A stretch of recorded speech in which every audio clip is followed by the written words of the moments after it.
ಅಲ್ಹಮ್ದುಲಿಲ್ಲಾಹಿ ರಬ್ಬಿಲ್ ಆಲಮೀನ್. ಅತ್ಯಂತ ಆದರಣೀಯರಾದ ಶ್ರೋತೃಗಳೇ, ನಾವಿಂದು ಪ್ರವಾದಿ ಮುಹಮ್ಮದ್ ಸಲ್ಲಲ್ಲಾಹು ಅಲೈಹಿ ವಸಲ್ಲಂ ಅವರ ಜೀವನ ಮತ್ತು ಸಂದೇಶದ 23ನೇ ಸರಣಿಯಲ್ಲಿದ್ದೇವೆ. ಕಳೆದ 22ನೇ ಸರಣಿಯಲ್ಲಿ ನಾವು ಕಂಡುಕೊಂಡಂತಹ ವಿಷಯಗಳು ಏನೆಂದರೆ, ಪ್ರವಾದಿ ಮುಹಮ್ಮದ್ ಸಲ್ಲಲ್ಲಾಹು ಅಲೈಹಿ ವಸಲ್ಲಂ ಅವರ ವಿರುದ್ಧ ತೀವ್ರವಾದ ಕ್ರಮ ಕೈಗೊಳ್ಳಲಿಕ್ಕಾಗಿ ಮಕ್ಕಾದ ಸತ್ಯ ನಿಷೇಧಿಗಳು ಮತ್ತು ಅವರ ಸರದಾರರು ದಾರುನ್ ನದ್ವಾ ಎಂಬ ಪ್ರದೇಶದಲ್ಲಿ ಸಭೆ ಸೇರಿದರು. ಅನಂತರ ಅವರು ಪ್ರವಾದಿ ಮುಹಮ್ಮದ್ ಸಲ್ಲಲ್ಲಾಹು ಅಲೈಹಿ ವಸಲ್ಲಂ ಅವರನ್ನು ವಧಿಸುವ ತೀರ್ಮಾನ ಮಾಡಿ ಅಲ್ಲಿಂದ ಎದ್ದರು. ಅದೇ ರೀತಿಯಲ್ಲಿ ಅದೇ ಸಂದರ್ಭದಲ್ಲಿ ಪ್ರವಾದಿ ಮುಹಮ್ಮದ್ ಸಲ್ಲಲ್ಲಾಹು ಅಲೈಹಿ ವಸಲ್ಲಮರಿಗೆ ಹಿಜ್ರತ್ ಹೋಗುವಂತಹ ಒಂದು ಅನುಮತಿ ಅಲ್ಲಾಹನಿಂದ ದೊರೆಯಿತು ಮತ್ತು ಆಜ್ಞೆ ಬಂತು. ಅದೇ ರೀತಿಯಲ್ಲಿ ಪ್ರವಾದಿ ಮುಹಮ್ಮದ್ ಸಲ್ಲಲ್ಲಾಹು ಅಲೈಹಿ ವಸಲ್ಲಂ ಹಿಜ್ರತ್ನ ಸಿದ್ಧತೆ ನಡೆಸಿದರು ಮತ್ತು ಅಬೂಬಕರ್ ಸಿದ್ದೀಕ್ ರದಿಯಲ್ಲಾಹು ತಾಲಾ ಅನ್ಹುರವರ ಮನೆಗೆ ಹೋದರು.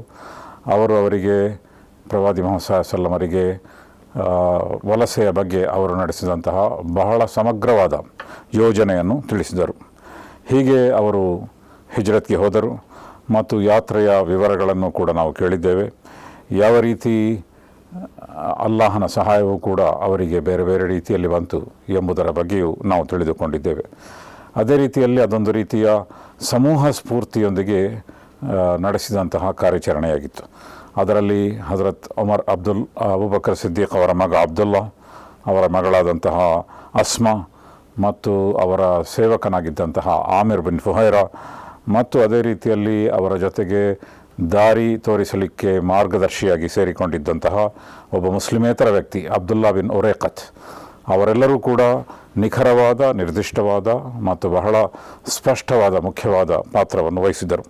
ಹೀಗೆ ಹಿಜ್ರತ್ನವಾದ ಸೌರ್ ಗೃಹದವರೆಗೆ ಹೋದರು ಮತ್ತು ಅಲ್ಲಿ ತಂಗಿದರು ಮತ್ತು ಅಲ್ಲಿಂದ ಅವರು ಮುಂದುವರಿದರು ಮಕ್ಕಾದ ಹಾದಿಯಲ್ಲಿ. ಹೀಗೆ ಅವರು ಯಾವ ರೀತಿ ಹೋದರು ಮತ್ತು ಯಾವ ರೀತಿ ಮದೀನಾ ತಲುಪಿದರು ಎಂಬುದು ಇಂದಿನ ನಮ್ಮ ಈ ಸಂಚಿಕೆಯಲ್ಲಿ ನಾವು ನಿಮ್ಮ ಮುಂದೆ ಇಡ್ತಿದ್ದೇವೆ.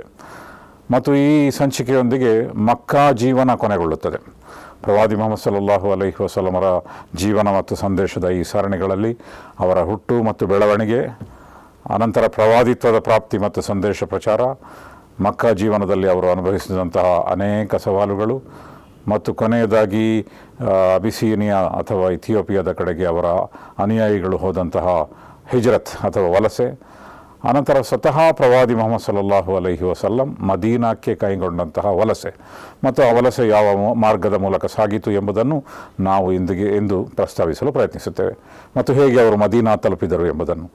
ಆದ್ದರಿಂದ ಮುಂದಿನ ಸಂಚಿಕೆಯಿಂದ ಅವರ ಮದೀನಾ ಜೀವನ ಆರಂಭವಾಗುತ್ತದೆ ಮತ್ತು ಒಂದು ಪ್ರಮುಖ ಘಟ್ಟ ಹುಟ್ಟು ಮತ್ತು ಬೆಳವಣಿಗೆ, ಪ್ರವಾದಿತ್ವ ಹಾಗೂ ಮಕ್ಕಾ ಜೀವನ, ಪ್ರವಾದಿಯಾಗಿ ಎಂಬ ನೆಲೆಯಲ್ಲಿ ಮಕ್ಕಾ ಜೀವನ, ಇಷ್ಟು ವಿಚಾರಗಳನ್ನು ನಾವು ಕಳೆದ ಈ ಸಂಚಿಕೆಗಳಲ್ಲಿ ನಾವು ಕೇಳ್ತಾ ಇದ್ದೆವು. ಹೀಗೆ ಪ್ರವಾದಿ ಮುಹಮ್ಮದ್ ಸಲ್ಲಲ್ಲಾಹು ಅಲೈಹಿ ವಸಲ್ಲಂ ತಮ್ಮ ಯಾತ್ರೆಯಲ್ಲಿ ಮುಂದುವರಿದರು. ಅವರು ನೇಮಿಸಿದ್ದಂತಹ ಒಬ್ಬ ಮಾರ್ಗದರ್ಶಿ ಅಬ್ದುಲ್ಲಾ ಬಿನ್ ಉರೇಕತ್, ಅವರೊಬ್ಬ ಮುಸ್ಲಿಮೇತರರಾಗಿದ್ದರು, ಮುಸ್ಲಿಮರಾಗಿರಲಿಲ್ಲ. ಆದರೆ ಬಹಳ ನಿಷ್ಠಾವಂತರಾದ, ಬಹಳ ಪರಿಣತರಾದ ಮತ್ತು ಈ ಮಾರ್ಗವನ್ನು ಹೇಗೆ ಕಂಡುಕೊಳ್ಳಬೇಕು ಮತ್ತು ಮದೀನಾಕ್ಕೆ ಮರಳುಗಾಡಿನ ಮೂಲಕ ಸಾಗಬೇಕು ಎಂಬ ವಿಷಯದಲ್ಲಿ ವಿಶೇಷ ಪರಿಣತಿ ಇದ್ದಂತಹ ವ್ಯಕ್ತಿ. ಆದ್ದರಿಂದಲೇ ಅವರನ್ನು ಆಯ್ಕೆ ಮಾಡಲಾಗಿತ್ತು. ಅವರು ಒಂದು ಹೊಸ ಮಾರ್ಗದ ಮೂಲಕ ಅವರನ್ನು ಕೊಂಡು ಹೋದರು.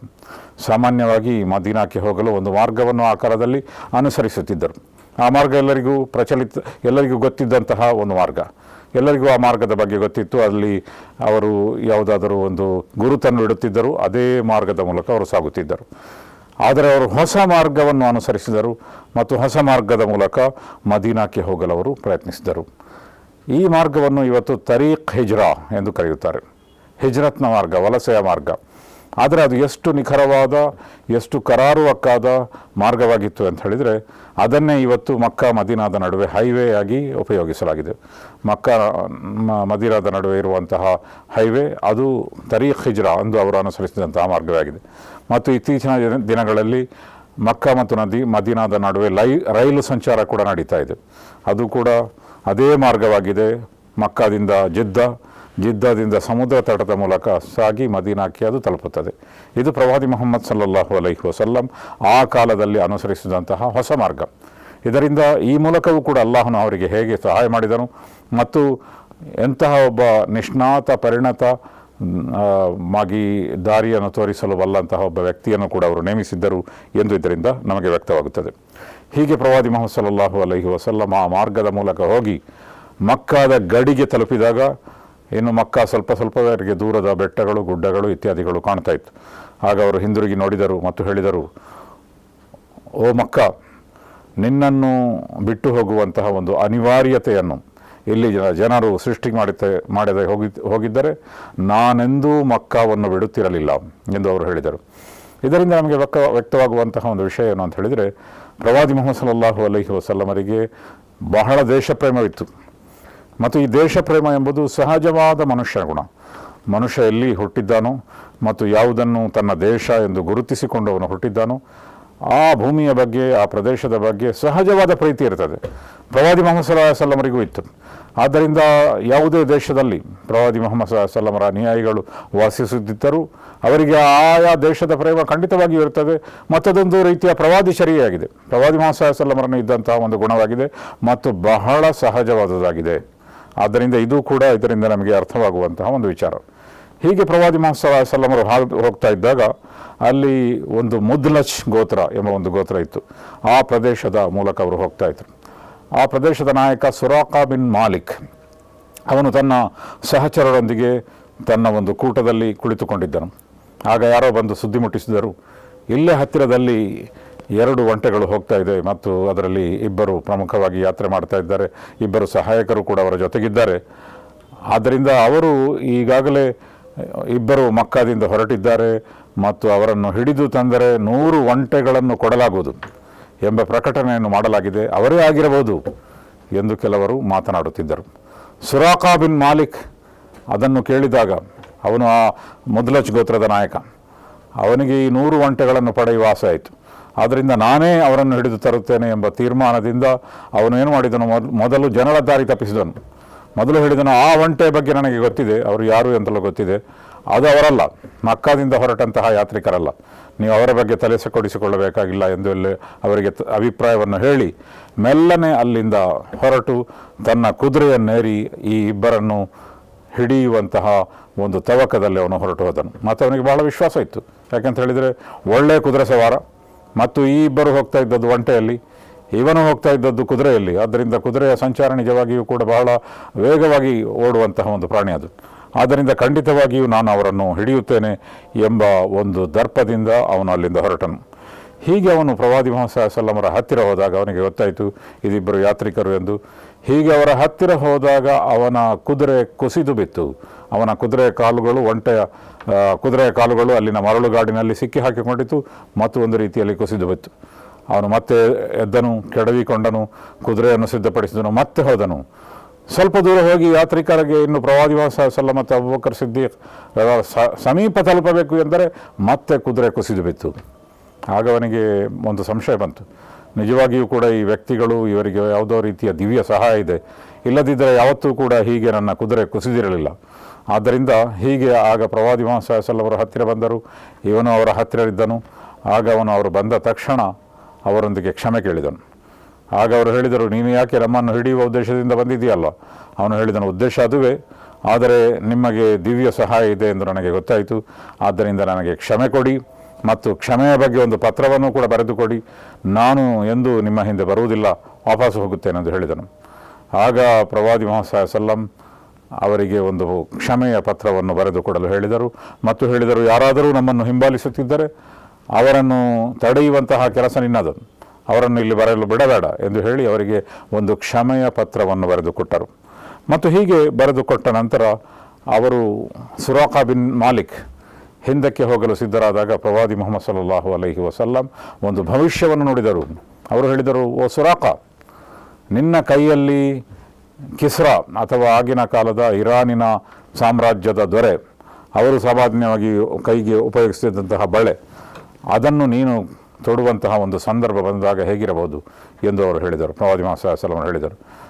ಆಗ ಸುರಾಖಾ ಬಿನ್ ಮಾಲಿಕ್ ಹೇಳಿದನು, ಕಿಸ್ರಾ ಎಂದರೆ ಆಗಿನ ಕಾಲದ ಸೂಪರ್ ಪವರ್ ಆಗಿದ್ದಂತಹ ಇರಾನಿಯನ್ ಎಂಪೈರ್ ಅಥವಾ ಎರಡು ಸಾಮ್ರಾಜ್ಯಗಳು ಆಗ ಸೂಪರ್ ಪವರ್ ಆಗಿದ್ದವು.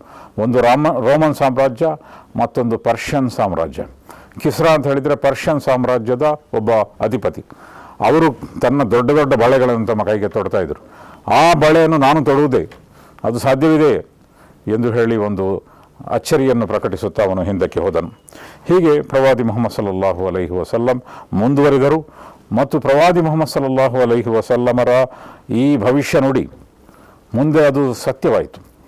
ಸುರಾಖ ನಂತರ ಪ್ರವಾದಿ ಮುಹಮ್ಮದ್ ಸಲ್ಲಲ್ಲಾಹು ಅಲೈಹಿ ವಸಲ್ಲಂ ಅದು ಪ್ರವಾದಿ ಮುಹಮ್ಮದ್ ಸಲ್ಲಲ್ಲಾಹು ಅಲೈಹಿ ವಸಲ್ಲಂ ಮದೀನಾಕ್ಕೆ ತಲುಪಿದರು.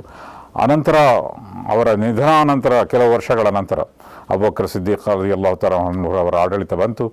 ಅನಂತರ ಒಮರ್ ರದಿಯಲ್ಲಾಹು ತಾಲಾ ಅನ್ಹುರವರ ಆಡಳಿತ ಬಂದಾಗ ರೋಮನ್ ಸಾಮ್ರಾಜ್ಯವನ್ನು ಮುಸ್ಲಿಮರು ಜಯಿಸಿದರು ಮತ್ತು ಪರ್ಷಿಯನ್ ಸಾಮ್ರಾಜ್ಯವನ್ನು ಕೂಡ ಜಯಿಸಿದರು. ಎರಡು ಯುದ್ಧಗಳು, ಒಂದು ಯರ್ಮೂಕ್ ಯುದ್ಧ, ಅದರಲ್ಲಿ ರೋಮನ್ ಸಾಮ್ರಾಜ್ಯವನ್ನು ಜಯಿಸಲಾಯಿತು, ಮತ್ತು ಕಾದಸಿಯಾ ಎಂಬ ಯುದ್ಧ, ಅದರಲ್ಲಿ ಪರ್ಷಿಯನ್ ಸಾಮ್ರಾಜ್ಯವನ್ನು ಜಯಿಸಲಾಯಿತು. ಈ ಎರಡು ಹೆಸರುಗಳು ಈಗಲೂ ಕೂಡ ಜನಜನಿತ, ಯರ್ಮೂಕ್ ಮತ್ತು ಕಾದಸಿಯಾ. ನೀವು ಯಾವುದೇ ಅರಬ್ ದೇಶಗಳಿಗೆ ಹೋದರೆ, ಅದು ಯಾವುದೇ ಆಗಿರ್ಬೋದು, ಎಲ್ಲಾದರೊಂದು ಪ್ರದೇಶಕ್ಕೆ ಕಾದಸಿಯಾ ಎಂದು ಹೆಸರಿರುತ್ತದೆ ಅಥವಾ ಯರ್ಮೂಕ್ ಎಂದು ಹೆಸರಿರುತ್ತದೆ. ಯಾಕಂತ ಹೇಳಿದರೆ ಇದು ರೋಮನ್ ಸಾಮ್ರಾಜ್ಯವನ್ನು ಮತ್ತು ಪರ್ಷಿಯನ್ ಸಾಮ್ರಾಜ್ಯವನ್ನು ಮಣಿಸಿದಂತಹ ಎರಡು ಪ್ರದೇಶಗಳು. ಹೀಗೆ ಆ ಪ್ರದೇಶ ಜಯವಾದಾಗ ಅಲ್ಲಿನ ಎಲ್ಲ ಸಂಪತ್ತು ಮದೀನಾಕ್ಕೆ ಬಂತು ಮತ್ತು ಅದರಲ್ಲಿ ಕಿಸ್ರಾನ ಕೈಬಳೆಗಳಿಗೂ ಕೂಡ ಸೇರಿದ್ದವು. ಆಗ ಉಮರ್ ರದಿಯಲ್ಲಾಹು ತಾಲಾ ಅನ್ಹುರವರು ಹೇಳಿದರು, ಎಲ್ಲಿದ್ದಾರೆ ಸುರಾಖಾ ಬಿನ್ ಮಾಲಿಕ್? ಅದಾಗಲೇ ಪ್ರವಾದಿ ಮುಹಮ್ಮದ್ ಸಲ್ಲಲ್ಲಾಹು ಅಲೈಹಿ ವಸಲ್ಲಂ ಸುರಾಖಾ ಬಿನ್ ಮಾಲಿಕ್ನ ಪ್ರದೇಶವನ್ನು ಜಯಿಸಿದ್ದರು ಮತ್ತು ಆ ಪ್ರದೇಶವು ಕೂಡ ಇಸ್ಲಾಮಿನ ಅಧೀನಕ್ಕೆ ಬಂದಿತ್ತು. ಸುರಾಖಾ ಬಿನ್ ಮಾಲಿಕ್ ಕೂಡ ಇಸ್ಲಾಂ ಸ್ವೀಕಾರ ಮಾಡಿದ್ದನು. ಆಗ ಸುರಾಖಾ ಬಿನ್ ಮಾಲಿಕ್ ಬಂದರು, ಅವರ ಕೈಗೆ ಬಳೆಗಳನ್ನು ತೊಡಿಸಲಾಯಿತು ಮತ್ತು ಅವರನ್ನು ಮದೀನಾದ ಸುತ್ತಮುತ್ತಲಿನ ಪ್ರದೇಶಗಳಿಗೆ ಕೊಂಡು ಹೋಗಲಾಯಿತು ಮತ್ತು ಹೇಳಲಾಯಿತು, ಇದರ ಬಗ್ಗೆ ಪ್ರವಾದಿ ಮುಹಮ್ಮದ್ ಸಲ್ಲಲ್ಲಾಹು ಅಲೈಹಿ ವಸಲ್ಲಂ ಅವರ ಬಳಿ ಏನೂ ಇಲ್ಲದಂತಹ ಸಂದರ್ಭದಲ್ಲಿ, ಬರಿಗೈಯಲ್ಲಿ ಅವರು ಹಿಜ್ರತ್ ಅಥವಾ ವಲಸೆ ಮಾಡುತ್ತಿದ್ದಂತಹ ಸಂದರ್ಭದಲ್ಲಿ ಇದರ ಬಗ್ಗೆ ಭವಿಷ್ಯ ನುಡಿದಿದ್ದರು. ಆ ಭವಿಷ್ಯ ಇಂದು ಸತ್ಯವಾಗುತ್ತಿದೆ. ಪ್ರವಾದಿ ಮುಹಮ್ಮದ್ ಸಲ್ಲಲ್ಲಾಹು ಅಲೈಹಿ ವಸಲ್ಲಮರ ನಿಧನದ ಎಷ್ಟೋ ವರ್ಷಗಳ ನಂತರ ಅದು ಸತ್ಯವಾಯಿತು. ಇದು ಕೂಡ ಇದರಲ್ಲಿ ಪ್ರವಾದಿ ಮುಹಮ್ಮದ್ ಸಲ್ಲಲ್ಲಾಹು ಅಲೈಹಿ ವಸಲ್ಲಂ ಎಂತೆಂತಹ ಭವಿಷ್ಯ ನುಡಿಗಳನ್ನು ನುಡಿದಿದ್ದರು ಮತ್ತು ಹೇಗೆ ಅದು ಅನಂತರ ಸಾಕ್ಷಾತ್ಕಾರಗೊಂಡಿತು ಎಂದು ಕೂಡ ನಮಗೆ ವ್ಯಕ್ತ ಆಗ್ತದೆ. ಹೀಗೆ ಅವರು ಹಿಜ್ರತ್ನ ಮಾರ್ಗದಲ್ಲಿ ಮುಂದುವರಿದು ಒಂದು ಪ್ರದೇಶಕ್ಕೆ ತಲುಪಿದಾಗ, ಜಿದ್ದಾದ ಬಳಿ ಒಂದು ಕದೀದ್ ಎಂಬ ಒಂದು ಪ್ರದೇಶ ಇದ್ದು, ಈಗಲೂ ಕೂಡ ಇದೆ. ಆ ಪ್ರದೇಶಕ್ಕೆ ತಲುಪಿದಾಗ ಅಲ್ಲಿ ಒಂದು ಸಣ್ಣ ಡೇರೆ ಇತ್ತು. ಆ ಡೇರೆಯನ್ನು ಕಂಡಾಗ ಅವರಿಗೆ ಬಹಳ ಹಸಿವಾಗಿತ್ತು, ಬಹಳ ಬಾಯಾರಿಕೆಯಾಗಿತ್ತು. ಮರಳುಗಾಡು, ಆ ಮಾರ್ಗದ ಮೂಲಕ ಹೋಗ್ತಾ ಇದ್ದಾರೆ, ಹೊಸ ಪ್ರದೇಶ ಅದು. ಅಲ್ಲಿ ಹೋದಾಗ ಅಲ್ಲಿ ಒಂದು ಮಹಿಳೆ ಇದ್ದರು. ಆಕೆ ಹೆಸರು ಆತಿಕಾ ಬಿಂತ್ ಖಲಫ್. ಆದರೆ ಅವರ ಅತ್ಯಂತ ಜನಪ್ರಿಯವಾದಂತಹ ಹೆಸರು ಯಾವುದು ಅಂತ ಹೇಳಿದರೆ ಮಾಬದ್, ಬಹಳ ಜನಪ್ರಿಯವಾದಂತಹ ಹೆಸರು. ಆದ್ದರಿಂದ ಅವರು ಅಲ್ಲಿ ತಮ್ಮ ವಾಹನಗಳನ್ನು, ಒಂಟೆಗಳನ್ನು ನಿಲ್ಲಿಸಿ ಅವರ ಡೇರೆಯನ್ನು ಅವರೊಂದಿಗೆ ಅನುಮತಿ ಕೇಳಿ ಹೊಕ್ಕರು ಮತ್ತು ತಿನ್ನಲಿಕ್ಕೆ ಕುಡಿಯಲಿಕ್ಕೆ ಏನಾದರೂ ಇದೆ ಎಂದು ಕೇಳಿದರು. ಇದು ಕೂಡ ಮರಳು ಭೂಮಿಯಲ್ಲಿ ನಡೆಯುವಾಗ ಯಾರಿಗಾದರೂ ಏನಾದರೂ ಕೊಟ್ಟು ಅವರಿಂದ ಸ್ವಲ್ಪ ಆಹಾರವನ್ನು ಪಡೆಯುವುದು ಇದು ಕೂಡ ಅಲ್ಲಿನ ಪದ್ಧತಿ. ಯಾಕಂತ ಹೇಳಿದರೆ ಈಗಿನ ಕಾಲದಂತೆ ಅಲ್ಲಲ್ಲಿ ರೆಸ್ಟೋರೆಂಟ್ಗಳು, ಅಲ್ಲಲ್ಲಿ ಊಟದ ಇತ್ಯಾದಿಗಳ ವ್ಯವಸ್ಥೆ ಯಾವುದೂ ಇರಲಿಲ್ಲ. ಮರಳು ಭೂಮಿ, ಅದು ಕೂಡ ಎಲ್ಲರೂ ಸಂಚರಿಸುವಂತಹ ಒಂದು ಜಾಗ ಅಲ್ಲ, ಅದು ಎಲ್ಲರೂ ಹೋಗುವಂತಹ ಒಂದು ದಾರಿ ಅಲ್ಲ. ಆ ದಾರಿಯಲ್ಲಾದರೆ ಸ್ವಲ್ಪ ವ್ಯವಸ್ಥೆ ಇರ್ತಾ ಇತ್ತು, ಇದು ಹೊಸ ದಾರಿ. ಆಗ ಮಾಬದ್ ಹೇಳಿದರು, ಇಲ್ಲಿ ಏನೂ ಇಲ್ಲ, ಆದ್ದರಿಂದಲೇ ನನ್ನ ಪತಿಯಾಗಿರುವಂತಹ ಅಬು ಮಾಬದ್ ತಿನ್ನಲಿಕ್ಕೆ ಏನಾದರೂ ಇದೆ ಎಂದು ಹುಡುಕುತ್ತಾ ಹೋಗಿದ್ದಾರೆ. ಆಗ ಅಲ್ಲಿ ಒಂದು ಆಡನ್ನು ಕಟ್ಟಿ ಹಾಕಲಾಗಿತ್ತು. ಆಗ ಪ್ರವಾದಿ ಮುಹಮ್ಮದ್ ಸಲ್ಲಲ್ಲಾಹು ಅಲೈಹಿ ವಸಲ್ಲಂ ಕೇಳಿದರು, ಈ ಆಡು ಅದು ಹಾಲು ಕೊಡುವುದಿಲ್ಲವೇ? ಆಗ ಆಕೆ ಹೇಳಿದಳು, ಇದು ಗೊಡ್ಡು ಆಡು. ಒಂದು ಆ ಆಡು ಹಾಲು ಕೊಡುವುದನ್ನು ಬಿಟ್ಟು ಎಷ್ಟೋ ವರ್ಷಗಳಾಗಿದೆ, ಎಷ್ಟೋ ಕಾಲ ಕಳೆದಿದೆ, ಆದ್ದರಿಂದ ಅದನ್ನು ನಾವು ಹೀಗೆ ಕಟ್ಟಿ ಹಾಕಿದ್ದೇವೆ ಎಂದು ಹೇಳಿದರು. ಆಗ ಪ್ರವಾದಿ ಮುಹಮ್ಮದ್ ಸಲ್ಲಲ್ಲಾಹು ಅಲೈಹಿ ವಸಲ್ಲಂ, ನಾನು ಹಾಲು ಕರೆಯಲು ಪ್ರಯತ್ನಿಸಲೇ ಎಂದು ಕೇಳಿದರು ಮತ್ತು ಅದರ ಕೆಚ್ಚಲನ್ನು ತೊಳೆದು ಅದಕ್ಕೆ ಕೆಚ್ಚಲಿಗೆ ಕೈ ಹಾಕಿ ಹಾಲು ಕರೆಯಲು ಅವರು ಪ್ರಯತ್ನ ಮಾಡಿದರು. ಅದಕ್ರಲ್ಲಿ ತುಂಬ ಹಾಲು ಬಂತು. ಪವಾಡ ಸದೃಶವಾಗಿ ಅದರ ಕೆಚ್ಚಲು ಹಾಲಿನಿಂದ ತುಂಬಿಕೊಂಡಿತು ಮತ್ತು ಪ್ರವಾದಿ ಮುಹಮ್ಮದ್ ಸಲ್ಲಲ್ಲಾಹು ಅಲೈಹಿ ವಸಲ್ಲಂ ಒಂದು ಪಾತ್ರೆಯಲ್ಲಿ ಹಾಲು ಕರೆದರು ಮತ್ತು ಸ್ವತಃ ಹಾಲು ಕುಡಿದರು ಮತ್ತು ತಮ್ಮ ಎಲ್ಲ ಅನುಚರರಿಗೂ ಕೂಡ ಅವರು ಹಾಲನ್ನು ಕೊಟ್ಟರು. ಮತ್ತೆ ಹಾಲು ಕರೆದರು ಮತ್ತು ಪಾತ್ರೆ ತುಂಬ ಹಾಲನ್ನು ಕರೆದು ಅಲ್ಲಿ ಬಿಟ್ಟು ಆ ಮಹಿಳೆಯೊಂದಿಗೆ ಹೇಳಿದರು, ಮಾಬದ್, ಇಷ್ಟು ಹಾಲನ್ನು ನಾನು ಬಿಟ್ಟಿದ್ದೇನೆ, ಇದು ನಿಮಗೆ ಎಂದು ಹೇಳಿ ಅಲ್ಲಿಂದ ಹೊರಟು ಹೋದರು. ಮಾಬದ್ಗೆ ಬಹಳ ಆಶ್ಚರ್ಯ ಆಯಿತು. ಮತ್ತು ಅವರ ವ್ಯಕ್ತಿತ್ವದಿಂದಲೂ ಕೂಡ ಅವರು ಬಹಳ ಪ್ರಭಾವಿತರಾದರು. ಅನಂತರ ಅಬು ಮಾಬದ್ ಬಂದರು, ಅವರ ಪತಿ. ಬಂದಾಗ ಅವರು ಕೇಳಿದರು, ಈ ಹಾಲು ಎಲ್ಲಿಂದ ಬಂತು ಈ ಮರಳುಗಾಡಿನಲ್ಲಿ? ಆಕೆ ಹೇಳಿದರು, 4 ಬಂದಿದ್ದರು, ಅದರಲ್ಲಿ 2 ಪ್ರಮುಖರು, ಅದರಲ್ಲಿ ಒಬ್ಬರು ಬಹಳ ಪ್ರಕಾಶಮಾನವಾದಂತಹ ವ್ಯಕ್ತಿತ್ವ ಇರುವವರು. ಅವರು ನಾನು ಹಾಲು ಕರೆಯಲು ಎಂದು ಕೇಳಿ ಕೆಚ್ಚಲಿಗೆ ಕೈ ಹಾಕಿದರು. ಕೆಚ್ಚಲು ಹಾಲಿನಿಂದ ತುಂಬಿಕೊಂಡಿತು ಮತ್ತು ಸ್ವತಃ ಕುಡಿದರು, ತನ್ನವರಿಗೂ ಕುಡಿಸಿದರು, ಹಾಗೂ ಇಷ್ಟೆಲ್ಲ ಹಾಲನ್ನು ಅವರು ಬಿಟ್ಟು ಹೋದರು. ಹೌದಾ, ಹಾಗಾದರೆ ಅವರು ಹೇಗಿದ್ದರು, ಕಾಣಲಿಕ್ಕೆ ಹೇಗಿದ್ದರು ಎಂದು ಕೇಳಿದರು. ಬಾಬತ್ ಪ್ರವಾದಿ ಮೊಹಮ್ಮದ್ ಸಲ್ಲಮರ ಒಂದು ವ್ಯಕ್ತಿತ್ವದ ಚಿತ್ರಣವನ್ನು ವಿವರಿಸಿದರು. ಮತ್ತು ಇತಿಹಾಸದಲ್ಲಿ ಇಂದು ಪ್ರವಾದಿ ಮೊಹಮ್ಮದ್ ಸಲ್ಲಮರು ಹೇಗಿದ್ದರು ಎಂಬುದಕ್ಕೆ ಇರುವಂತಹ ಒಂದೇ ಒಂದು ವಿವರಣೆ ಅಂತ ಹೇಳಿದರೆ ಬಾಬತ್ ಹೇಳಿದಂತಹ ವಿವರಣೆ. ಪ್ರವಾದಿ ಮೊಹಮ್ಮದ್ ಸಲ್ಲಂ ತಮಗೆಲ್ಲರಿಗೂ ಗೊತ್ತಿರುವಂತೆ ಅವರ ಒಂದು ಚಿತ್ರ ಕೂಡ ಇಡೀ ಜಗತ್ತಿನಲ್ಲಿಲ್ಲ. ಆದರೆ ಅವರ ವ್ಯಕ್ತಿತ್ವ ಬಹಳ ಸುಂದರವಾದುದು ಎಂದು ಎಲ್ಲರಿಗೂ ಗೊತ್ತಿದೆ. ಇಡೀ ಸೀರತ್ನ ಪುಸ್ತಕದಲ್ಲಿ ಪ್ರವಾದಿ ಮೊಹಮ್ಮದ್ ಸಲ್ಲಮರ ಜೀವನ ಮತ್ತು ಸಂದೇಶ ಇರುವಂತಹ ಪುಸ್ತಕಗಳಲ್ಲಿ ವ್ಯಕ್ತಿತ್ವ ಚಿತ್ರಣ ಇದ್ದರೆ ಅದು ಬಾಬತ್ ಹೇಳಿದಂತಹ ವ್ಯಕ್ತಿತ್ವ ಚಿತ್ರಣ.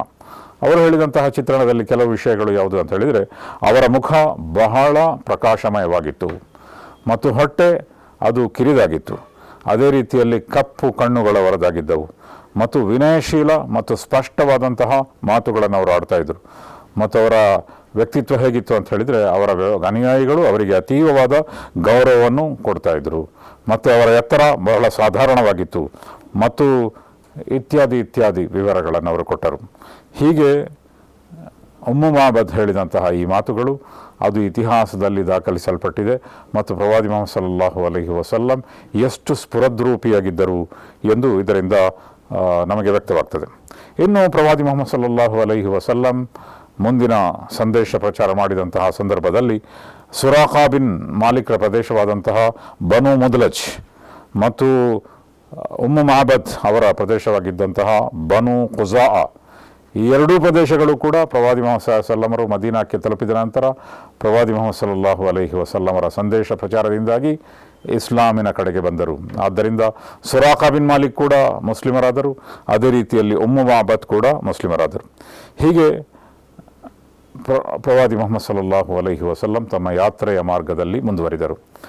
ಆ ಯಾತ್ರೆಯ ಮಾರ್ಗದಲ್ಲಿ ಮುಂದುವರಿದಾಗ ಅಬೂಬಕರ್ ಸಿದ್ದೀಕ್ ಮದೀನಾ ಮತ್ತು ಸಿರಿಯಾದ ನಡುವೆ, ಮಕ್ಕಾ ಮತ್ತು ಸಿರಿಯಾದ ನಡುವೆ, ಅದು ಮದೀನಾ ಮಾರ್ಗವಾಗಿಯೇ ಹೋಗಬೇಕಾಗಿತ್ತು, ಸಂಚರಿಸುವಂತಹ ಒಬ್ಬ ವ್ಯಕ್ತಿ ಅಂತ ಹೇಳಿದರೆ ಅಬೂಬಕರ್ ಸಿದ್ದೀಕ್. ಅವರು ಕೂಡ ವ್ಯಾಪಾರಿಯಾಗಿದ್ದರು. ಆದ್ದರಿಂದ ಒಬ್ಬ ಹಿರಿಯ ವ್ಯಾಪಾರಿ ಎಂಬ ನೆಲೆಯಲ್ಲಿ ಅವರನ್ನು ಅನೇಕರು ಅವರ ಬಗ್ಗೆ ಅರಿತಿದ್ದರು ಮತ್ತು ಅವರ ಪರಿಚಯ ಅನೇಕರಿಗಿತ್ತು. ಆದ್ದರಿಂದ ಒಬ್ಬರು ಅಬೂಬಕರ್ ಸಿದ್ದೀಕ್ ರದಿಯಲ್ಲಾಹು ತಆಲಾ ಅನ್ಹುರವರನ್ನು ಕಂಡು ಅವರಿಗೆ ಅವರ ಪರಿಚಯ ಆಯಿತು, ಅವರಿಗೆ ಗುರುತು ಸಿಕ್ಕಿತು, ಇದು ಅಬೂಬಕರ್ ಸಿದ್ದೀಕ್ ಎಂದು. ಅಬೂಬಕರ್ ಸಿದ್ದೀಕ್ ಜಾಗ್ರತೆ ವಹಿಸಲಿಕ್ಕಾಗಿ ಒಮ್ಮೆ ಪ್ರವಾದಿ ಮೊಹಮ್ಮದ್ ಸಲ್ಲಮರ ಹಿಂದಿರುತ್ತಿದ್ದರು, ಮತ್ತೊಮ್ಮೆ ಅವರು ಮುಂದಿರುತ್ತಿದ್ದರು, ಆಚೀಚೆ ನೋಡುತ್ತಿದ್ದರು. ಪ್ರವಾದಿ ಮೊಹಮ್ಮದ್ ಸಲ್ಲಂ ಗಂಭೀರವಾಗಿ ಸಂಚರಿಸುತ್ತಿದ್ದರು. ಅವರು ಬಹಳ ಎಚ್ಚರಿಕೆ ವಹಿಸ್ತಾ ಇದ್ದರು. ಎಲ್ಲಿಂದಲೂ ಕೂಡ ಪ್ರವಾದಿ ಮೊಹಮ್ಮದ್ ಸಲ್ಲಮರಿಗೆ ಯಾವ ಒಂದು ರೀತಿಯ ಉಪದ್ರವವೂ ಆಗಬಾರದು ಎಂಬ ಎಚ್ಚರಿಕೆಯನ್ನು ವಹಿಸ್ತಾ ಇದ್ದರು. ಆಗ ಆ ವ್ಯಕ್ತಿ ಕೇಳಿದರು, ಅಬೂಬಕರ್ ಸಿದ್ದೀಕ್, ಇವರು ಯಾರು ನಿಮ್ಮ ಜೊತೆಗಿರುವವರು ಎಂದು ಕೇಳಿದರು.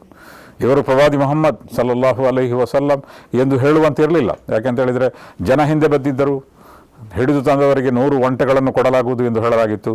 ಆಗ ಅಬೂಬಕರ್ ಸಿದ್ದೀಕ್ ರದಿಯಲ್ಲಾಹು ತಆಲಾ ಅನ್ಹುರವರು ಹೇಳಿದರು, ಹಾದಿನ್ ಯಹ್ದೀನಿ, ಇವರು ನನ್ನ ಮಾರ್ಗದರ್ಶಿ, ನನಗೆ ಮಾರ್ಗದರ್ಶನ ಮಾಡುವವರು ಎಂದು ಹೇಳಿದರು. ಇದನ್ನು ಇಂಗ್ಲೀಷ್ ಭಾಷೆಯಲ್ಲಿ ವೈಟ್ ಲೈ ಅಂತ ಹೇಳ್ತಾರೆ. ಅಂತ ಹೇಳಿದರೆ ಬಿಳಿಯ ಸುಳ್ಳು. ಅದರ ಅರ್ಥ ಏನು ಅಂತ ಹೇಳಿದರೆ, ಅದು ಸುಳ್ಳು ಆಗಿದ್ದರೂ ಕೂಡ ಅದರಲ್ಲಿ 2 ಅರ್ಥಗಳಿವೆ. ಆದ್ದರಿಂದ ಅದು ಸಂಪೂರ್ಣವಾಗಿ ಸುಳ್ಳಲ್ಲ, ಸತ್ಯವೂ ಹೌದು. ಹೀಗೆ ಪ್ರವಾದಿ ಮೊಹಮ್ಮದ್ ಸಲ್ಲಲ್ಲಾಹು ಅಲೈಹಿ ವಸಲ್ಲಮರ ಬಗ್ಗೆ ಅಬೂಬಕರ್ ಸಿದ್ದೀಕ್ ರದಿಯಲ್ಲಾಹು ತಆಲಾ ಅನ್ಹುರವರು ಒಂದು ರೀತಿಯ ಸ್ಪಷ್ಟವಲ್ಲದ ಉತ್ತರವನ್ನು ಕೊಟ್ಟರು. ಇವರು ನನ್ನ ಮಾರ್ಗದರ್ಶಿ, ನನಗೆ ಮಾರ್ಗದರ್ಶನವನ್ನು ಕೊಡ್ತಾ ಇದ್ದಾರೆ ಎಂದು ಹೇಳಿದಾಗ ಆ ವ್ಯಕ್ತಿ ಅನುಭವಿಸಿದರು. ಈ ಮಾರ್ಗದಲ್ಲಿ ಸಂಚರಿಸಬೇಕಾದರೆ ಸಾಧಾರಣ ಮಾರ್ಗದರ್ಶಿಯ ಜೊತೆಗೆ ಅಲ್ಲಿ ಸಂಚರಿಸುವುದು ಒಂದು ಸಾಮಾನ್ಯವಾಗಿತ್ತು. ಆದ್ದರಿಂದ ಹಾಗೆ ಮಾರ್ಗ ತೋರಿಸುವ ವ್ಯಕ್ತಿ ಎಂದು ಭಾವಿಸಿದರು.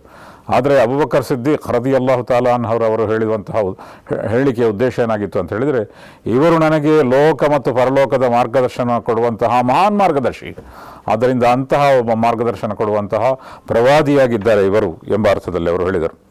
ಹೀಗೆ ಅವರು ಸಂಚರಿಸುತ್ತಾ ಮದೀನಾದ ಹತ್ತಿರ ತಲುಪಿದರು. ಮದೀನಾದ ಹತ್ತಿರ ತಲುಪಿದಾಗ ಅಲ್ಲಿ ಜುಬೇರ್ ರದಿಯಲ್ಲಾಹು ತಆಲಾ ಅನ್ಹುರವರು, ಅವರು ಜುಬೇರ್ ಬಿನ್ ಅವ್ವಾಮ್ ರದಿಯಲ್ಲಾಹು ತಆಲಾ ಅನ್ಹುರವರು ಅಲ್ಲಿಂದ ಭೇಟಿಯಾದರು. ಅವರು ಸಿರಿಯಾದಿಂದ ವ್ಯಾಪಾರಕ್ಕೆ ಹೋಗಿ ಅಲ್ಲಿಂದ ಹಿಂದಿರುಗಿ ಬರ್ತಾಯಿದ್ರು. ಮತ್ತು ಅವರು ಪ್ರವಾದಿ ಮುಹಮ್ಮದ್ ಸಲ್ಲಮರನ್ನು ಮತ್ತು ಅಬೂಬಕರ್ ಸಿದ್ದೀಕ್ ರದಿಯಲ್ಲಾಹು ತಾಲಾ ಅನ್ಹುರವರನ್ನು ಗುರುತಿಸಿದರು. ಜುಬೇರ್ ಬಿನ್ ಅವ್ವಾಮ್ರ ಬಗ್ಗೆ ಹೇಳಬೇಕಾದರೆ, ಜುಬೇರ್ ಬಿನ್ ಅವ್ವಾಮ್ ಬಹಳ ಆರಂಭ ಕಾಲದಲ್ಲಿ ಇಸ್ಲಾಂ ಸ್ವೀಕರಿಸಿದಂತಹ ಒಬ್ಬ ವ್ಯಕ್ತಿ. ಅದೇ ರೀತಿಯಲ್ಲಿ ಅವರು ಅಬಿಸಿನಿಯಾಕ್ಕೂ ಕೂಡ ವಲಸೆ ಹೋದಂತಹ ಒಬ್ಬ ವ್ಯಕ್ತಿ. ಮತ್ತು ಅದೇ ರೀತಿಯಲ್ಲಿ ಅಶರತುಲ್ ಮುಬಶ್ಶಿರ, 10 ಮಂದಿಗೆ ಪ್ರವಾದಿ ಮುಹಮ್ಮದ್ ಸಲ್ಲಮರು ಲೋಕದಲ್ಲೇ ಸ್ವರ್ಗದ ಸುವಾರ್ತೆ ಕೊಟ್ಟಿದ್ದರು. ಅವರನ್ನು ಅಶರತುಲ್ ಮುಬಶ್ಶಿರ ಎಂದು ಹೇಳ್ತಾರೆ. ಸ್ವರ್ಗದ ಬಗ್ಗೆ ಸುವಾರ್ತೆ ಕೊಡಲ್ಪಟ್ಟಂತಹ 10 ಜನರು, ಅದರ ಬಗ್ಗೆ ಜುಬೇರ್ ಬಿನ್ ಅವ್ವಾಮ್ ಒಬ್ಬರಾಗಿದ್ದರು. ಮತ್ತು ಅವರು ವ್ಯಾಪಾರಿಯಾಗಿದ್ದರು. ಇದು ನಮಗೆ ಇನ್ನೊಂದು ಅರ್ಥ ಮಾಡಬೇಕಾದಂತಹ ವಿಷಯ. ಈ 10 ಮಂದಿ ಸ್ವರ್ಗದ ಸುವಾರ್ತೆ ಕೊಡಲ್ಪಟ್ಟಂತಹ ವ್ಯಕ್ತಿಗಳಲ್ಲಿ ಹಲವು ವ್ಯಾಪಾರಿಗಳಿದ್ದರು ಮತ್ತು ದೊಡ್ಡ ದೊಡ್ಡ ವ್ಯಾಪಾರಿಗಳಿದ್ದರು. ಆದ್ದರಿಂದ ವ್ಯಾಪಾರ ಅಂತ ಹೇಳುವಾಗ ಜನರು ಮೋಸ ಅಂತ ಭಾವಿಸ್ತಾರೆ ಸಾಮಾನ್ಯವಾಗಿ. ಆದರೆ ಆ ಕಾಲದಲ್ಲಿ ಪ್ರವಾದಿ ಮುಹಮ್ಮದ್ ಸಲ್ಲಮರ ಅನುಯಾಯಿಯಾಗಿ ಅವರ ಜೊತೆಗಿದ್ದವರ ಪೈಕಿ ಅನೇಕ ವ್ಯಾಪಾರಿಗಳಿದ್ದರು. ಅದರಲ್ಲಿ ಕೆಲವರ ಬಗ್ಗೆ ಪ್ರವಾದಿ ಮುಹಮ್ಮದ್ ಸಲ್ಲಂ ಇವರಿಗೆ ಸ್ವರ್ಗದ ಸುವಾರ್ತೆ ಕೊಡುತ್ತೇನೆ ಎಂದು ಹೇಳಿದ್ದರು. ಅದರಲ್ಲಿ ಒಬ್ಬರು ಜುಬೇರ್ ಬಿನ್ ಅವ್ವಾಮ್. ಆದ್ದರಿಂದ ವ್ಯಾಪಾರ ಎಂದರೆ ಮೋಸ ಆಗಬೇಕಾಗಿಲ್ಲ. ವ್ಯಾಪಾರದಲ್ಲಿ ಅದು ಪ್ರಾಮಾಣಿಕತೆಯ ಪ್ರದರ್ಶನ ಆಗಿರ್ಬೋದು. ಆದ್ದರಿಂದಲೇ ವ್ಯಾಪಾರಿಗಳ ಬಗ್ಗೆ ಇನ್ನೊಂದು ಕಡೆಯಲ್ಲಿ ಪ್ರವಾದಿ ಮುಹಮ್ಮದ್ ಸಲ್ಲಮರು ಹೇಳುತ್ತಾರೆ, ಅತ್ತಾಜರು ಸದೂಕುಲ್ ಅಮೀನ್ ಮಾನ್ ನಬಿಯೀನ ವ ಸಿದ್ದಿಕೀನ ವ ಶುಹದಾ. ಒಬ್ಬ ಪ್ರಾಮಾಣಿಕನಾದ ಮತ್ತು ಸತ್ಯಸಂಧನಾದ ವ್ಯಾಪಾರಿಯು ಅವನು ಪರಲೋಕದಲ್ಲಿ ಪ್ರವಾದಿಗಳೊಂದಿಗೆ ಮತ್ತು ಸತ್ಯಸಂಧರೊಂದಿಗೆ ಮತ್ತು ಹುತಾತ್ಮರೊಂದಿಗೆ ಇರುತ್ತಾರೆ. ಅವರ ಅಷ್ಟು ದೊಡ್ಡ ಸ್ಥಾನ ಇದೆ. ಯಾಕೆಂತ ಹೇಳಿದರೆ ವ್ಯಾಪಾರ ಮಾಡಿ ಹಣವನ್ನು ಗಳಿಸುತ್ತಾರೆ, ಜನರಿಗೆ ಪ್ರಯೋಜನವನ್ನು ಅವರಿಂದ ಆಗುತ್ತದೆ, ಅವರು ಸ್ವತಂತ್ರರೂ ಆಗಿದ್ದಾರೆ. ಆದ್ದರಿಂದ ಅವರ ಇರುವಿಕೆಯಿಂದ ಅನೇಕ ಜನರಿಗೆ ಪ್ರಯೋಜನ ಆಗ್ತದೆ ಮತ್ತು ಅವರು ಒಂದು ಒಳ್ಳೆಯ ಜೀವನವನ್ನು ವ್ಯಾಪಾರಿಯಾಗಿ ನಡೆಸಲಿಕ್ಕೂ ಕೂಡ ಅವರು ಬಯಸಿದವರಿಗೆ ಸಾಧ್ಯ ಇದೆ. ಆದ್ದರಿಂದ ವ್ಯಾಪಾರ ಎಂದರೆ ಮೋಸ ಎಂದಾಗಬೇಕಾಗಿಲ್ಲ. ವ್ಯಾಪಾರ ಎಂದರೆ ಸೇವೆ ಮತ್ತು ಆ ಮೂಲಕ ಲಾಭವನ್ನು ಪಡೆಯುವಂತಹ ಒಂದು ಪ್ರಕ್ರಿಯೆ ಮತ್ತು ಅದು ಇತರ ಕೆಲಸಗಳಿಗಿಂತ, ಇತರ ಆದಾಯ ಮೂಲಗಳಿಗಿಂತ ಉತ್ತಮವಾದದ್ದು. ಯಾಕೆಂತ ಹೇಳಿದರೆ ಪ್ರವಾದಿ ಮುಹಮ್ಮದ್ ಸಲ್ಲಮರು ಅನೇಕರನ್ನು ವ್ಯಾಪಾರಿಗಳನ್ನಾಗಿ ಮಾಡಿದರು. ಮಕ್ಕಾದಿಂದ ಮದೀನಾಕ್ಕೆ ಹೋಗುವುದರ ಒಂದು ಉದ್ದೇಶ, ಮಕ್ಕಾದಲ್ಲಿದ್ದಂತಹ ಜನರು ಅನೇಕರು ನೌಕರಿ ಮಾಡ್ತಾಯಿದ್ರು. ಅವರೆಲ್ಲರೂ ಕೂಡ ಮದೀನಾಕ್ಕೆ ಬಂದ ನಂತರ ವ್ಯಾಪಾರಿಗಳಾಗಿ ಮಾರ್ಪಟ್ಟರು. ಆದ್ದರಿಂದ ಸ್ವತಂತ್ರರಾದಾಗ ವ್ಯಕ್ತಿಗೆ ಹೆಚ್ಚು ಸಮಯ ಸಿಗ್ತದೆ ಮತ್ತು ವ್ಯಾಪಾರದಲ್ಲಿ ಹೆಚ್ಚು ಸಂಪನ್ನನಾಗುವಂತಹ ಸಾಧ್ಯತೆ ಕೂಡ ಇದೆ. ಮತ್ತು ಹಾಗೆ ವ್ಯಕ್ತಿ ಮುಕ್ತನಾದಾಗ, ಸ್ವತಂತ್ರನಾದಾಗ ಸ್ವತಂತ್ರವಾಗಿ ಆಲೋಚನೆ ಮಾಡುತ್ತಾನೆ ಮತ್ತು ಜನರಿಗೆ ಏನಾದರೂ ಉಪಕಾರ ಮಾಡಲಿಕ್ಕೂ ಕೂಡ ಅದರಿಂದ ಸಾಧ್ಯವಾಗ್ತದೆ. ಹೀಗೆ ಜುಬೇರ್ ಬಿನ್ ಅವ್ವಾಮ್ ಬಂದಾಗ ಅವರು ಇಬ್ಬರನ್ನು ನೋಡಿದರು. ಬಹಳ ದೂರದ ಯಾತ್ರೆ, ಇಬ್ಬರ ಬಟ್ಟೆಗಳು ಕೂಡ ಅದರಲ್ಲೂ ಕೊಳಕಾಗಿತ್ತು, ಧೂಳು ಹಿಡಿದಿತ್ತು. ಆಗ ಅವರು ಯಮನ್ನಿಂದ ಆಗ ತಾನೇ ಹೊಸ ಬಟ್ಟೆಯನ್ನು ತಂದಿದ್ದರು. ಆದ್ದರಿಂದ ಯಮನ್ನಿಂದ ತಂದಂತಹ 2 ಬಟ್ಟೆಗಳನ್ನು ಅವರಿಗೆ ಕೊಟ್ಟರು. ಹೀಗೆ ಆ ಬಟ್ಟೆಗಳನ್ನು ಧರಿಸಿ ಇಬ್ಬರು ಶುಭ್ರರಾಗಿ ಮದೀನಾದ ಕಡೆಗೆ ಮುಂದುವರಿದರು. ಇನ್ನು ಪ್ರವಾದಿ ಮುಹಮ್ಮದ್ ಸಲ್ಲಲ್ಲಾಹು ಅಲೈಹಿ ವಸಲ್ಲಂ ಮದೀನಾವನ್ನೇ ಯಾಕೆ ಆಯ್ಕೆ ಮಾಡಿದರು ಎಂಬುದು ಕೂಡ ಬಹಳ ಮುಖ್ಯ. ಮದೀನಾದ ಮಟ್ಟಿಗೆ ಹೇಳುವುದಾದರೆ, ಮದೀನಾದಲ್ಲಿ ಅಲ್ಲಿನ ಪ್ರದೇಶ ಹೇಗಿತ್ತು ಅಂತ ಹೇಳಿದರೆ, 3 ಕಡೆಗಳಲ್ಲಿ ಅಲ್ಲಿ ಜ್ವಾಲಾಮುಖಿ ಪ್ರದೇಶಗಳಿದ್ದವು. ಆದ್ದರಿಂದ ಆ ಪ್ರದೇಶಗಳ ಮೂಲಕ ಯಾರಿಗೂ ಸಂಚರಿಸುವುದು ಅಷ್ಟು ಸುಲಭ ಇರಲಿಲ್ಲ. ಯಾಕಂತ ಹೇಳಿದರೆ ಜ್ವಾಲಾಮುಖಿ ಆಗಾಗ ಬೆಂಕಿ ಉಗುಳುತ್ತದೆ ಭೂಮಿ. ಆ ಮಾರ್ಗದ ಮೂಲಕ, ಒಂಟೆ ಮೂಲಕ ಅಥವಾ ಯಾವುದೇ ಕುದುರೆಯ ಮೂಲಕ, ವಾಹನಗಳ ಮೂಲಕ ಸಂಚರಿಸಲು ಸಾಧ್ಯ ಇರಲಿಲ್ಲ. ಮತ್ತು ಇನ್ನೊಂದು ಮಾರ್ಗದಲ್ಲಿ ಸಮುದ್ರ ಇತ್ತು ಇನ್ನೊಂದು ಬದಿಯಲ್ಲಿ. ಆದ್ದರಿಂದ ಅಂತಹ ಒಂದು ಸುರಕ್ಷಿತವಾದಂತಹ ಒಂದು ಪ್ರದೇಶ. ಮತ್ತು ಆ ಪ್ರದೇಶದ ಬಗ್ಗೆ ಏನು ಹೇಳಲಾಗಿದೆ ಅಂತ ಹೇಳಿದರೆ, ಪ್ರವಾದಿ ಮುಹಮ್ಮದ್ ಸಲ್ಲಮರ ಭವಿಷ್ಯ ನುಡಿಯಲ್ಲಿ ಮುಂದೊಂದು ದಿನ ದಜ್ಜಾಲ್ ಬಂದಾಗ, ಆ್ಯಂಟಿ ಕ್ರೈಸ್ಟ್ ಎಂಬ ದಜ್ಜಾಲ್ ಎಂಬ ಕ್ಷೋಭೆ ಹರಡುವಂತಹ ಒಬ್ಬ ವ್ಯಕ್ತಿ ಬರ್ತಾನೆ. ಆ ಸಂದರ್ಭದಲ್ಲಿ ಅನಂತರ ಯೇಸುಕ್ರಿಸ್ತರು ಕೂಡ ಹುಟ್ಟುತ್ತಾರೆ ಮತ್ತು ಯೇಸುಕ್ರಿಸ್ತರು ಭೂಮಿಗೆ ಎರಗಿ ಬರ್ತಾರೆ ಮತ್ತು ಯೇಸುಕ್ರಿಸ್ತರು ಆ ದಜ್ಜಾಲ್ನನ್ನು ಸಂಹಾರ ಮಾಡುತ್ತಾರೆ ಎಂಬುದು ನಮ್ಮ ವಿಶ್ವಾಸ. ಆದರೆ ಆ ದಜ್ಜಾಲ್ ಅನೇಕ ಕಡೆಗಳಲ್ಲಿ ಕ್ಷೋಭೆಯುಂಟು ಮಾಡುತ್ತಾನೆ. ಆದರೆ ಮದೀನಾಕ್ಕೆ ಹೋಗಲು ದಜ್ಜಾಲ್ಗೆ ಸಾಧ್ಯವಿಲ್ಲ ಎಂದು ಪ್ರವಾದಿ ಮುಹಮ್ಮದ್ ಸಲ್ಲಮರು ಹೇಳಿದ್ದಾರೆ. ಅದೇ ರೀತಿಯಲ್ಲಿ ಪ್ಲೇಗ್ ಬರದಂತಹ ಒಂದು ಪ್ರದೇಶ ಅಂತ ಹೇಳಿದರೆ ಮದೀನಾ.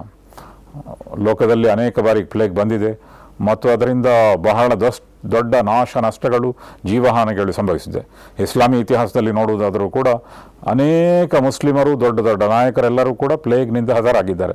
ಮತ್ತು ಪ್ರವಾದಿ ಮುಹಮ್ಮದ್ ಸಲ್ಲಮರು ಒಂದು ಪ್ರದೇಶ ಪ್ಲೇಗ್ ಪೀಡಿತವಾದರೆ ಆ ಪ್ರದೇಶಕ್ಕೆ ಯಾರೂ ಹೋಗಬಾರದು, ಅಲ್ಲಿಂದ ಯಾರೂ ಹೊರಗೆ ಹೋಗಬಾರದು, ಆ ಮೂಲಕ ಪ್ಲೇಗನ್ನು ಮತ್ತೆ ಹರಡಬಾರದು ಎಂದು ಹೇಳಿದ್ದರು. ಆದ್ದರಿಂದ ಅಂತಹ ಪ್ಲೇಗ್ ಅದು ಮದೀನಾಕ್ಕೆ ಬರುವುದಿಲ್ಲ ಎಂದು ಪ್ರವಾದಿ ಮುಹಮ್ಮದ್ ಸಲ್ಲಮರು ಹೇಳಿದ್ದಾರೆ. ಆದ್ದರಿಂದ ಇಂತಹ ಅನೇಕ ವಿಶೇಷತೆಗಳು ಮದೀನಾಕ್ಕೆ ಇದೆ. ಮತ್ತು ಮದೀನಾಕ್ಕೆ ಹೋದ ನಂತರವೂ ಕೂಡ ಕೆಲವರು ರೋಗಿಯಾಗಲು ಆರಂಭಿಸಿದಾಗ, ಆಗ ಮದೀನಾ ಇನ್ನೂ ಬೆಳವಣಿಗೆ ಹೊಂದಿದಂತಹ ಪ್ರದೇಶ ಆಗಿರಲಿಲ್ಲ. ಅದನ್ನು ಒಂದು ಸಮೃದ್ಧ ಮತ್ತು ಸಿರಿವಂತ ಹಾಗೂ ಅತ್ಯಂತ ನೈರ್ಮಲ್ಯದಿಂದ ಕೂಡಿದಂತಹ ನೈರ್ಮಲ್ಯ ವ್ಯಾಪಕವಾಗಿರುವಂತಹ ಪ್ರದೇಶವಾಗಿ ಮಾಡಿದ್ದು ಯಾರು ಅಂತ ಹೇಳಿದರೆ ಪ್ರವಾದಿ ಮೊಹಮ್ಮದ್ ಸಲ್ಲಲ್ಲಾಹು ಅಲೈಹಿ ವಸಲ್ಲಂ ಮತ್ತು ಅವರ ಅನುಯಾಯಿಗಳು. ಮತ್ತು ಅವರೊಂದು ಪ್ರಾರ್ಥನೆಯನ್ನು ಕೂಡ ಮಾಡಿದ್ದರು. ಅಲ್ಲಾಹುಮ್ಮ ಹಬ್ಬಿಬ್ ಇಲೈನಲ್ ಮದೀನತ ಕಹುಬ್ಬಿನ ಮಕ್ಕತ ಔ ಅಷದ್. ಓ ಅಲ್ಲಾಹನೇ, ಈ ಮದೀನಾ ನಗರವನ್ನು ನಾವು ಯಾವ ರೀತಿ ಮಕ್ಕವನ್ನು ಪ್ರೀತಿಸಿದ್ದೇವೋ ಅದಕ್ಕಿಂತ ಹೆಚ್ಚು ಪ್ರೀತಿಸುವಂತಹ ಒಂದು ಪ್ರದೇಶವನ್ನಾಗಿ ಮಾಡು ಎಂದು ಪ್ರಾರ್ಥನೆಯನ್ನು ಮಾಡಿದ್ದೆವು. ಆದ್ದರಿಂದಲೇ ನೀವು ಈಗಲೂ ನೋಡುತ್ತೀರಿ, ಮಕ್ಕಾಕ್ಕಿಂತ ಮದೀನಾ ಭಿನ್ನವಾಗಿದೆ, ಹೆಚ್ಚು ಶಾಂತವಾಗಿದೆ, ಹೆಚ್ಚು ಶುಭ್ರವಾಗಿದೆ, ಹೆಚ್ಚು ಅಲ್ಲಿ ಶುಚಿತ್ವದ ಅಂಶವನ್ನು ನೀವು ಕಾಣ್ತೀರಿ. ಆದ್ದರಿಂದ ಮದೀನಾ ಈಗಲೂ ಕೂಡ ವಾಸ ಮಾಡಲು ಅತ್ಯಂತ ಶಾಂತಿಯುತವಾದ ಮತ್ತು ಅತ್ಯಂತ ಸುಂದರವಾದಂತಹ ಒಂದು ನಗರವಾಗಿದೆ. ಅಂತಹ ಪ್ರಾರ್ಥನೆಯನ್ನು ಕೂಡ ಪ್ರವಾದಿ ಮೊಹಮ್ಮದ್ ಸಲ್ಲಲ್ಲಾಹು ಅಲೈಹಿ ವಸಲ್ಲಂ ಮಾಡಿದ್ದರು. ಹೀಗೆ ಪ್ರವಾದಿ ಮೊಹಮ್ಮದ್ ಸಲ್ಲಲ್ಲಾಹು ಅಲೈಹಿ ವಸಲ್ಲಂ ಮದೀನಾದ ಬಗ್ಗೆ ಅದನ್ನು ಎರಡನೇ ಹರಮ್ ಅನ್ನಾಗಿ ಮಾಡಿದರು. ಅವರು ಎರಡನೇ ಹರಮ್ ಅಂತ ಹೇಳಿದರೆ ಎರಡನೇ ಅತ್ಯಂತ ಪವಿತ್ರವಾದಂತಹ ಸ್ಥಳ. ಮೊದಲನೇ ಪವಿತ್ರವಾದಂತಹ ಸ್ಥಳ ಮಕ್ಕ, ಅದನ್ನು ನಿರ್ಮಾಣ ಮಾಡಿದವರು, ಅಲ್ಲಿ ಕಾಬಾ ಭವನದ ನಿರ್ಮಾಣ ಮಾಡಿದವರು ಅವರ ಪೂರ್ವ ಪಿತರಾದಂತಹ ಇಬ್ರಾಹಿಂ ಅಲೈಹಿಸ್ಸಲಾತು ವಸ್ಸಲಾಂ. ಆದ್ದರಿಂದ ಇಡೀ ಮನುಷ್ಯರ ಪಾಲಿಗೆ, ಇಡೀ ಲೋಕದ ಮುಸ್ಲಿಮರ ಪಾಲಿಗೆ ಮೊದಲ ಪವಿತ್ರವಾದಂತಹ ಸ್ಥಳ ಯಾವುದು ಅಂತ ಹೇಳಿದರೆ ಅದು ಇಬ್ರಾಹಿಂ ಅಲೈಹಿಸ್ಸಲಾತು ವಸ್ಸಲಾಂ ತಂಗಿದಂತಹ ಹರಮ್, ಅದು ಮಕ್ಕಾ ಪಟ್ಟಣವಾಗಿದೆ. ಎರಡನೆಯದು ಪ್ರವಾದಿ ಮೊಹಮ್ಮದ್ ಸಲ್ಲಲ್ಲಾಹು ಅಲೈಹಿ ವಸಲ್ಲಂ ನಿರ್ಮಿಸಿದಂತಹ ಮದೀನತುನ್ ನಬಿ ಆಗಿದೆ. ಅದರ ಹಿಂದಿನ ಹೆಸರು ಯಸ್ರಿಬ್ ಎಂದಾಗಿತ್ತು. ಅದನ್ನು ಬದಲಾವಣೆ ಮಾಡಿ ಪ್ರವಾದಿ ಮೊಹಮ್ಮದ್ ಸಲ್ಲಲ್ಲಾಹು ಅಲೈಹಿ ವಸಲ್ಲಂ ಎರಡನೇ ಪವಿತ್ರವಾದ ಸ್ಥಳವನ್ನಾಗಿ ಮಾಡಿದರು. ಮತ್ತು ಮೂರನೇ ಪವಿತ್ರವಾದಂತಹ ಸ್ಥಳ ಫಲಸ್ತೀನ್ನಲ್ಲಿರುವಂತಹ ಬೈತುಲ್ ಮಕ್ದಿಸ್ ಎಂಬ ಪ್ರದೇಶವಾಗಿದೆ. ಆದ್ದರಿಂದ ಅಲ್ಲಿ ಮಸ್ಜಿದುಲ್ ಅಕ್ಸಾ ಕೂಡ ಇದೆ. ಹೀಗೆ ಪ್ರವಾದಿ ಮೊಹಮ್ಮದ್ ಸಲ್ಲಲ್ಲಾಹು ಅಲೈಹಿ ವಸಲ್ಲಂ ಈ ಎಲ್ಲ ಕಾರಣಗಳಿಂದ ಮುಂದೆ ಈ ಮದೀನಾದಲ್ಲಿ ಇಂತಹ ಎಲ್ಲ ಬದಲಾವಣೆಗಳೆಲ್ಲ ಆಗುವ ಸಾಧ್ಯತೆ ಇತ್ತು. ಮತ್ತು ಅಲ್ಲಿ ಹೋಗುವುದಕ್ಕಿಂತ ಮೊದಲು ಕೂಡ ಮದೀನಾ ಒಂದು ಸುರಕ್ಷಿತವಾದಂತಹ ಪ್ರದೇಶವಾಗಿತ್ತು ಎಂಬ ಕಾರಣಕ್ಕಾಗಿ ಪ್ರವಾದಿ ಮೊಹಮ್ಮದ್ ಸಲ್ಲಲ್ಲಾಹು ಅಲೈಹಿ ವಸಲ್ಲಮರಿಗೆ ಮದೀನಾವಲ್ಲೇ ಅಲ್ಲಾಹನು ಆಯ್ಕೆ ಮಾಡಿದನು ಮತ್ತು ಅವರು ಮದೀನಾಕ್ಕೆ ಹೋದರು ಮತ್ತು ಮದೀನಾದಲ್ಲೇ ಬದುಕಿದರು. ಅವರ ಉಳಿದ ಜೀವನ ಮದೀನಾದಲ್ಲಾಗಿತ್ತು ಮತ್ತು ಮದೀನಾದಲ್ಲೇ ಪ್ರವಾದಿ ಮೊಹಮ್ಮದ್ ಸಲ್ಲಲ್ಲಾಹು ಅಲೈಹಿ ವಸಲ್ಲಂ ನಿಧನ ಹೊಂದಿದರು. ಹೀಗೆ ಪ್ರವಾದಿ ಮೊಹಮ್ಮದ್ ಸಲ್ಲಲ್ಲಾಹು ಅಲೈಹಿ ವಸಲ್ಲಂ ಮೊಟ್ಟ ಮೊದಲು ಮದೀನಾಕ್ಕೆ ತಲುಪಿದಂತಹ ಒಂದು ಪ್ರದೇಶ ಅಂತ ಹೇಳಿದರೆ ಕುಬಾ ಪ್ರದೇಶ. ಆ ಪ್ರದೇಶದಲ್ಲಿ ಪ್ರವಾದಿ ಮೊಹಮ್ಮದ್ ಸಲ್ಲಲ್ಲಾಹು ಅಲೈಹಿ ವಸಲ್ಲಂ ಹೋದಾಗ ಎಲ್ಲರೂ ಕೂಡ ತಲ ಅಲ್ ಬದ್ರು ಅಲೈನಾ ಎಂಬ ಹಾಡು ಹಾಡಿ ಅಂತ ಹೇಳಿದರೆ ಪೂರ್ಣ ಚಂದ್ರ ಉದಯಿಸಿತು ಎಂಬ ಹಾಡನ್ನು ಹಾಡಿ ಎಲ್ಲರೂ ಕೂಡ ಅವರನ್ನು ಸ್ವಾಗತಿಸಿದರು ಮತ್ತು ಅವರು ಖುಬಾ ಎಂಬ ಪ್ರದೇಶಕ್ಕೆ ತಲುಪಿದರು. ಖುಬಾದಲ್ಲಿ ಅವರೊಂದು ಮಸೀದಿ ನಿರ್ಮಾಣ ಮಾಡಿದರು. ಅದು ಈಗಲೂ ಕೂಡ ಇದೆ. ಅದನ್ನು ದೊಡ್ಡದಾಗಿ ನವೀಕರಿಸಿ ಕಟ್ಟಲಾಗಿದೆ. ಆಗ ಪ್ರವಾದಿ ಮೊಹಮ್ಮದ್ ಸಲ್ಲಲ್ಲಾಹು ಅಲೈಹಿ ವಸಲ್ಲಂ ಮಸೀದಿ ಅಂತ ಹೇಳಿದರೆ ಒಂದು ಜಾಗವನ್ನು ಗುರುತಿಸಿದರು. ಅದನ್ನೇ ಮಸ್ಜಿದ್ ಅಂತ ಹೇಳಿದರೆ ಸುಜೂದ್ ಮಾಡುವ ಅಥವಾ ಸಾಷ್ಟಾಂಗ ಎರಗುವಂತಹ ಸ್ಥಳ. ಹಾಗೆ ಸಾಷ್ಟಾಂಗ ಎರಗುವಂತಹ ಒಂದು ಸ್ಥಳವನ್ನು ಪ್ರವಾದಿ ಮೊಹಮ್ಮದ್ ಸಲ್ಲಲ್ಲಾಹು ಅಲೈಹಿ ವಸಲ್ಲಂ ಗುರುತಿಸಿದರು. ಅದನ್ನು ಮಸ್ಜಿದ್ ಕುಬಾ ಎಂದು ಹೇಳುತ್ತಾರೆ. ಮತ್ತು ಮಸ್ಜಿದ್ ಕುಬಾಕ್ಕೆ ಬಹಳ ಪುಣ್ಯ ಇದೆ. ಪ್ರವಾದಿ ಮೊಹಮ್ಮದ್ ಸಲ್ಲಲ್ಲಾಹು ಅಲೈಹಿ ವಸಲ್ಲಂ ಹೇಳಿದರು, ಯಾರಾದರೂ ಮಸ್ಜಿದ್ ಕುಬಾಕ್ಕೆ ಹೋಗಿ ಅಲ್ಲಿ 2 ರಕಾತ್ ನಮಾಜ್ ಮಾಡಿದರೆ ಅವರಿಗೆ ಒಂದು ಉಮ್ರಾ ಮಾಡಿದಂತಹ ಪುಣ್ಯ ಲಭಿಸುತ್ತದೆ. ಆದ್ದರಿಂದ ಇಂದು ಮದೀನಾಕ್ಕೆ ಹೋದವರು ಎಲ್ಲರೂ ಕೂಡ ಕುಬಾ ಮಸೀದಿಗೆ ಈಗಲೂ ಹೋಗ್ತಾರೆ ಮತ್ತು ಕುಬಾ ಮಸೀದಿಗೆ ಹೋಗಿ ಅಲ್ಲಿ ನಮಾಜ್ ಮಾಡಿ ಬರ್ತಾರೆ. ಮತ್ತು ಅದರ ಹತ್ತಿರದಲ್ಲೇ ಹಳೆಯ ಗೋರಿಗಳು ಈಗಲೂ ಕೂಡ ಇದೆ. ಪ್ರವಾದಿ ಮೊಹಮ್ಮದ್ ಸಲ್ಲಲ್ಲಾಹು ಅಲೈಹಿ ವಸಲ್ಲಮರ ಕಾಲದಲ್ಲಿ ನಿಧನರಾದಂತಹ ವ್ಯಕ್ತಿಗಳು ಮತ್ತು ಅಲ್ಲಿ ದಫನ ಮಾಡಲಾಗಿದೆ. ಆ ಗೋರಿಗಳು ಬಹಳ ಹಳೆಯ ಗೋರಿಗಳು, ಅದು ಈಗಲೂ ಕೂಡ ಅಲ್ಲಿ ಮಸೀದಿಯ ಸುತ್ತಮುತ್ತವನ್ನು ನಾವು ಅದನ್ನು ಕಾಣ್ತೇವೆ. ಹೀಗೆ ಪ್ರವಾದಿ ಮೊಹಮ್ಮದ್ ಸಲ್ಲಲ್ಲಾಹು ಅಲೈಹಿ ವಸಲ್ಲಂ ಕುಬಾ ಪ್ರವೇಶ ಮಾಡಿದರು ಮತ್ತು ಅವರು ಮದೀನಾಕ್ಕೆ ತಲುಪಿದರು. ಅನಂತರ ಅವರ ಮದೀನಾ ಜೀವನ ಆರಂಭವಾಯಿತು. ಇನ್ನು ಮುಂದಿನ ಸಂಚಿಕೆಯಲ್ಲಿ ನಾವು ಅವರ ಮದೀನಾ ಜೀವನ ಎಂಬುದು ಅವರ ಜೀವನದ ದೊಡ್ಡ ಭಾಗ. ಅದು ಮದೀನಾ ಜೀವನದಲ್ಲಿ ನಿಜವಾಗಿ ಇಸ್ಲಾಮಿ ಸಮಾಜವನ್ನು ಸ್ಥಾಪಿಸಿದ್ದು ಮತ್ತು ಒಂದು ವಿಸ್ತರಣೆಯಾದದ್ದು ಹಾಗೂ ಪ್ರವಾದಿ ಮೊಹಮ್ಮದ್ ಸಲ್ಲಲ್ಲಾಹು ಅಲೈಹಿ ವಸಲ್ಲಂ ದೊಡ್ಡ ಸಾಧನೆಗಳನ್ನು ಮಾಡಿದ್ದು ಅದು ಮದೀನಾದಲ್ಲಿ. ಆದ್ದರಿಂದ ಮದೀನಾ ಜೀವನ ಎಂಬುದು ಬಹಳ ವಿಸ್ತೃತವಾದಂತಹ ಜೀವನದ ಭಾಗ. ಅದನ್ನು ನಾವು ಮುಂದಿನ ಸರಣಿಯಲ್ಲಿ ಆರಂಭಿಸುತ್ತೇವೆ. ಮತ್ತೆ ಸಿಗೋಣ, ಮತ್ತಷ್ಟು ತಿಳಿಯೋಣ. ಸರ್ವಸ್ತುತಿ ಸರ್ವಲೋಕದ ಒಡೆಯನಿಗೆ ಮೀಸಲು.